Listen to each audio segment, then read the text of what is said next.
मुख्यालय के ward number 47 transport नगर क्षेत्र में बीते कई समय से टूटी सड़कों की वजह से आए दिन हादसे हो रहे हैं।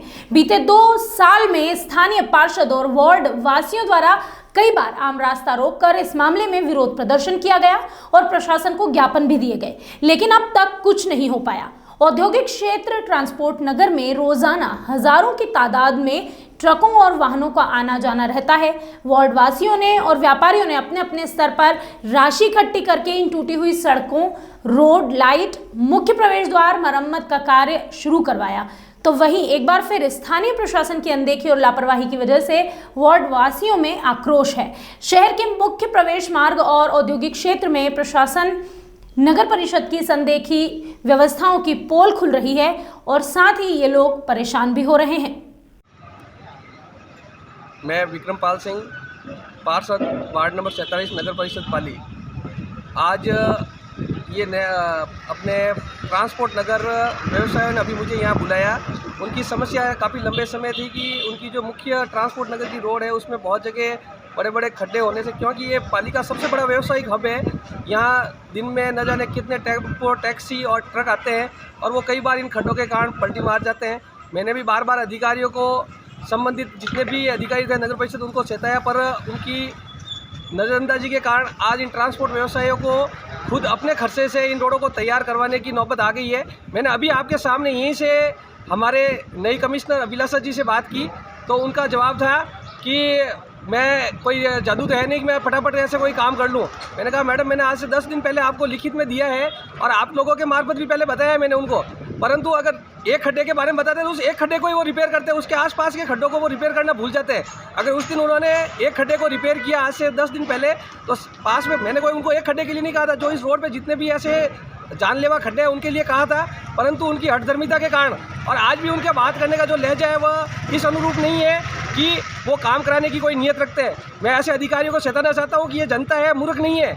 आप अपने जिस सीट पे बैठे उसको, उस सीट की गरिमा को ध्यान में रखकर इन लोगों की समस्याओं को सुने। आपको पद पर इसलिए बैठाया गया कि लोगों की समस्याओं का समाधान हो।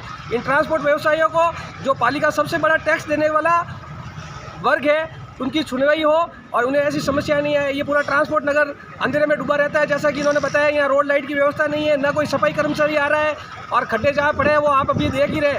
मैं एक बार आपके मार्फत उनको पुनः चेताना चाहता हूँ कि इन्हें आंदोलन पर आने जैसा तैयार न करें। हम भी आज इनकी भावनाओं को देख रहे हैं कि इनको खुद को ये काम करवाना पड़ता है, जबकि ये जिम्मेदारी हमारी है, नगर परिषद की है। मैं पार्षद होने के नाते बार बार उनको चेता रहा हूँ, पर उनके कानों पर जू ही नहीं रेंग रही है। मैं आपके मार्फत उनसे एक बार पुनः निवेदन करना चाहता हूँ कि जितने भी इस रोड पे खड्डे, जो जानलेवा खड्डे हैं, उनको तुरंत प्रभाव से निपटाएं। और इस रोड का जब वर्क ऑर्डर हुए, मुख्यमंत्री ने इसको जब 2021 के बजट घोषणा में घोषित कर दिया है, तो फिर क्यों आपकी ढिलाई के कारण ये पड़ी है? उस पर जल्दी से जल्दी संज्ञान ले। धन्यवाद। इसको छोड़ दो।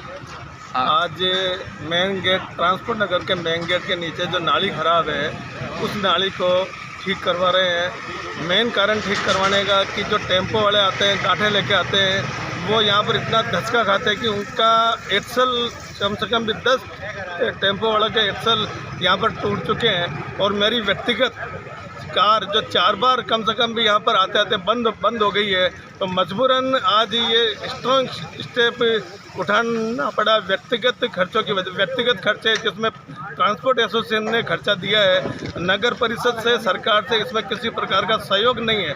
और बड़ी बड़ी गाड़ियाँ मतलब आती है, उनको इतनी तकलीफ आती है कि जिसकी हम कल्पना भी नहीं कर सकते हैं। अतः हम तो यही निवेदन मतलब करेंगे आगे भी कि सरकार इस और तुरंत ध्यान देवे।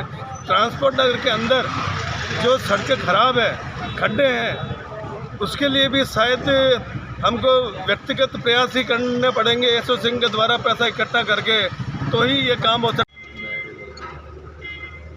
ये सड़क का निर्माण सड़क दुरुस्ती कौन करवा रहा है? हम लोगों ने हजारों बार नगर पालिका में एप्लीकेशन दिए, नगर पालिका में जाके आए, पर हमारी कोई सुनवाई नहीं हो रही है। इसलिए भी ट्रांसपोर्ट सभी बंधुओं ने निर्णय लिया है कि पैसे इकट्ठे करके रोडों को दुरुस्त कराया जाए और सफाई कर्मचारी हमारे खुद के ही लगाए जाए, क्योंकि हमारी पिछले 2-3 साल से कोई सुनवाई नहीं कर रहे हैं। ट्रांसपोर्ट नगर में 2 साल के अंदर सफाई कर्मी नहीं आया, करीब 1 पैसे का काम नहीं हुआ है ट्रांसपोर्ट नगर में। पूरा ट्रांसपोर्ट नगर अंधेरे में डूबा है, रोडें टूटी हुई है, पर कोई यहाँ पे देखने वाला नहीं है, जबकि व्यापारिक केंद्र सबसे बड़ा है और इनके फैक्ट्रियों के बाद में अगर सबसे ज़्यादा रेवेन्यू देने वाला तो ट्रांसपोर्ट नगर है, उसके बावजूद इसकी यहाँ पे कोई सुनवाई नहीं हो रहा है। केवल मीठे मीठे वो झांसे दे देते कि ये रोड ऐसी बनेगी, जबकि अभी तक कुछ भी नहीं हुआ है। क्या नाम है साहब? गोपाल सिंह शेखावत, पूरे ट्रांसपोर्ट एसोसिएशन अध्यक्ष। सुरेश पवार की रिपोर्ट।